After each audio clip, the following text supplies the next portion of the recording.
Një prej kritikave që është bërë ka qenë që në 2 mandatat e kaluar, pra në 8 vite qeverisje, ju nuk keni arritur që ta kompletoni, si thua, furnizimin me ujë të pishëm në të gjithë lokacionin që mbulon shtrirja gjeografike e administrimit të komunës tuaj. Do të thotë, çështja e ujit pishëm është problemi më i madh që ka gjithë Maqedonia, po edhe qytetet e mëdha.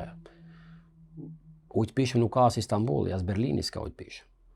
Është çështje e madhe kjo. Mirë po, unë do them një gjë, se e di si të arrijet deri aty dhe jam duke punuar. Do të thotë, gjatë gjithë kohës është terreni shumë i madh, është terreni shumë i vështirë dhe ka pas shumë pak resurse. Unë kam përmend, nuk jam tip që arsyetohem shumë. 4 vite më kanë penguar qeveria paraprake me BDI-n, e përbërë me BDI-n, për ujësjellsin.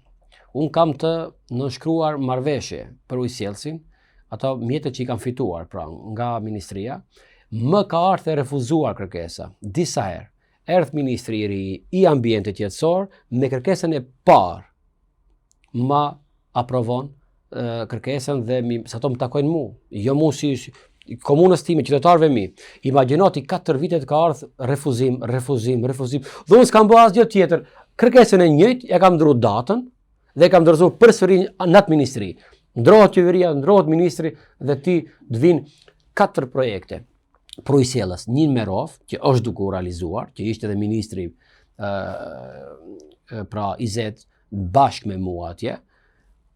Tani do nisi realizimi i ujësjellësit në Pallatis, një fshat shumë i madh, në Trebosh, po ashtu një fshat shumë i madh, dhe në Uzurmisht. 3 do nisin, një ka nis. 4 fshatra furnizohen me ujësjellës më njëherë dhe më kanë bërë pengesa shumë.